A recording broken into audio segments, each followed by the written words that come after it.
መንግስት ዘንድሮ ለማዳበሪያ አቅርቦት ብቻ ከ1 ቢሊዮን ዶላር በላይ መመደቡን የመንግስት ኮሚኒኬሽን አገልግሎት አስታውቋል። በወቅታዊ ጉዳዮች ላይ መግለጫ የሰጠው የመንግስት ኮሚኒኬሽን አገልግሎት ኢትዮጵያ በበጀት ዓመቱ በተለያዩ መስኮች በርካታ ውጤቶችን እያስመዘገበች መሆኑን የገለጸ ሲሆን በተለይም በግብርና፣ በማኒፋክቸሪንግና ኮንፈረንስ ቱሪዝም ዘርፍ የተሻለ ውጤት ተመዝግቧል ብሏል። ምርታማነትን ለማሳደግ ከማዳበሪያ በተጨማሪ የምርጥ ዘር ስርጭት መደረጉንም ነው የአገልግሎት ሚኒስቴር ዴኤታው ተስፋውን ጎበዛ የገለጹት። የማዳበሪያ አቅርቦትን አስተማማኝ ለማድረግ ዘንድሮ ለማዳበሪያ ግዢ ብቻ 1.3 ቢሊዮን የአሜሪካን ዶላር መድቧል። ለዘንድሮ የምርት ዘመን የሚገዛው የማዳበሪያ መጠን ካለፈው የምርት ዘመን የማዳበሪያ ግዢ ጋር ሲነጻጸር 4.6 ሚሊዮን ኩንታል ብልጫ አለው። ለዘንድሮ የምርት ዘመን የማዳበሪያ ዋጋ ላይ የ84 ቢሊዮን ብር ድጎማ ተደርጓል። ይህም በአንድ ኩንታል የአፈር ማዳበሪያ መንግስት ከ5000 ብር በላይ ድጎማ እንደሚያደርግ የሚያሳይ ነው። ለቀጣይ ምርት ዘመን እስካሁን 10.7 ሚሊዮን ኩንታል ተጓጉዞ ወደብ የደረሰ ሲሆን ከዚህም ውስጥ 3.9 ሚሊዮን ኩንታሉ ወደ ክልሎች በማሰራጨት ቀሪውንም በቀጣይ የማጓጓዙ ስራ ተጠናክሮ የሚቀጥል ይሆናል። ምርታማነትን ለማሳደግ ከማዳበሪያ በተጨማሪ የምርጥ ዘር አቅርቦት ወሳኝ ሚና ያለው በመሆኑ መንግስት በልዩ ትኩረት እየሰራበት ይገኛል።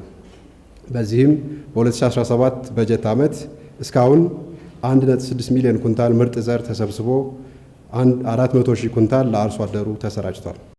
መንግስት በኢኮኖሚ የተሻለ ለውጥ እንዲመጣ ከፍተኛ ትኩረት ሰጥቶ ከሚሰራባቸው ጉዳዮች ውስጥ ዋነኛው የግብርና መስክ ነው ያሉት ሚኒስቴር ዴኤታው በበጋና በልግ ወቅት በተሰሩ የግብርና ስራዎች የስንዴ ምርታማነትን በማሳደግ የምግብ ሉዓላዊነትን የማረጋገጥ ስራ እየተከናወነ መሆኑንም ጠቅሰዋል። በዚህም በ2017 በጀት ዓመት እስካሁን ቆይታ ከ66 ሚሊዮን ኩንታል በላይ ምርት መሰብሰብ መቻሉን ነው ሚኒስቴር ዴኤታው የገለጹት።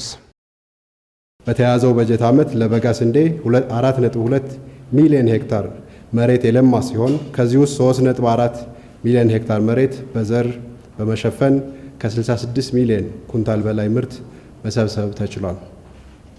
የበልግ አዝመራ አብቃይ በሆኑ አካባቢዎች 2.2 ሚሊዮን ሄክታር መሬት በዘር በመሸፈን የተቻለ ሲሆን ከዚህም ውስጥ 235,000 ሄክታር በክላስተር ወይም ኩታገጠም የአተራረስ ዘዴ የተሸፈነ መሬት ነው። ኩታገጠም እርሻ ለምርታማነትና ገበያ የሚኖረው ድርሻ ከፍተኛ በመሆኑ በልግ አምራች በሆኑ የሀገሪቱ አካባቢዎች በዚህ ዓመት የተሻለ የዝናብ ሁኔታ በመኖሩ ጥሩ ምርት ይገኛል ተብሎ ይጠበቃል። በሌላ በኩል የኮንፈረንስ ቱሪዝም ለማስፋፋት መንግስት ከፍተኛ ርብርብ እያደረገ መሆኑን የገለጹት ሚኒስቴር ዴኤታው ባለፉት 10 ወራት ብቻ ከ84 በላይ ዓለም አቀፍ ኮንፈረንሶች ተካሂደዋል ያሉ ሲሆን በተያዘው የግንቦት ወርም 8 ዓለም አቀፍ ኮንፈረንሶች እንደሚካሄዱ ገልጸዋል። ዜና ምስልያ ሀሺም ነው። የኢትዮጵያ መንግስት ከብሔራዊ ባንክ ሲወስድ የነበረውን ብድር በ12 ዓመታት ውስጥ ለመጀመሪያ ጊዜ ወደ ዜሮ መውረዱን የብሔራዊ ባንክ ገዢ ማሞ ምህረቱ ገልጸዋል። የኢትዮጵያ የፋይናንስ ዘርፍ እንደ ዋጋ ንረትና የውጭ ምንዛሬ እጥረት ባሉ በርካታ ችግሮች ሲፈተን እንደነበረም የባንኩ ገዢ አስታውሰዋል። ችግሮቹን ለመፍታት ወደ ተሟላ የማክሮ ኢኮኖሚ ማሻሻያ መገባቱን የተናገሩት ማሞ ምህረቱ የውጭ ምንዛሬ እጥረትን ከመፍታት ባሻገር አካታች የፋይናንስ ስርዓት እውን ማድረግ መቻሉን ያብራሩት የኢትዮጵያ ብሔራዊ ባንክ ያዘጋጀው የኢትዮጵያ የፋይናንስ ፎረም በትላንትናው ዕለት በሳይንስና ሙዚየም በይፋ ሲከፈት የኢትዮጵያ መንግስት በቀጣይ ጊዜያት የውጭ ምንዛሬ ስርዓትን ለግሉ ዘርፍ ቀላል ለማድረግ እንደሚሰራ ተነግረዋል። የሲቪል ማህበረሰብ ድርጅቶች ባለስልጣን በሁለትዮሽ ስምምነት የሚሰሩ አህጉራዊና ክፍለ አህጉራዊ የሲቪል ማህበረሰብ ድርጅቶች ወደ ባለስልጣኑ ቀርበው ምዝገባ ካላከናወኑ እርምጃ እንደሚወስድ አሳውቀዋል። የሲቪል ማህበረሰብ ድርጅቶች ባለስልጣን ክፍለ አህጉራዊ ወይም ዓለም አቀፋዊ ዓላማን ለመተግበር የሚቋቋሙ ድርጅቶች ለመመዝገብና ለማስተዳደር የሚያስችል ረቂቅ መመሪያ ላይ ከሲቪል ማህበረሰብ ድርጅቶች ጋር መክረዋል። በዚህ ጊዜ መሰል የሲቪል ማህበረሰብ ድርጅቶች በባለስልጣኑ መመዝገብ ያለባቸው መሆኑን በመግለጽ ይህንንም ተግባራዊ ለማድረግ የሚያስችል የተለያየ አሰራር መዘርጋቱን ተጠቁሟል። ባለስልጣኑ ያልተመዘገቡ አህጉራዊና ክፍለ አህጉራዊ የሲቪል ማህበረሰብ ድርጅቶች እንዲመዘገቡ ጥሪውን ማቅረቡን ከተቋሙ የማህበራዊ ትስስር ገጽ ተመልክተናል። የኢትዮጵያ የሰነደ መዋለ ንዋዮች ገበያ ወጋገን ካፒታል በኢትዮጵያ የካፒታል ገበያ ባለስልጣን የተሰጠውን የኢንቨስትመንት ባንክ ፍቃድ ተከትሎ የንግድ አባልነት የምስክር ወረቀት በይፋ ሰጥቷል። በዚህም ወጋገን ካፒታል ለባለሀብቶች ተደራሽነትን በመጨመርና የሰነደ መዋለ ንዋዮችን አቅርቦት በማረጋገጥ በመገበያያ መድረኩ ላይ ለሻጭና ገዢ በበቂ ሁኔታ የአገናኝነት አስተዋጽኦ እንዲኖረው ያደርጋል ነው የተባለው።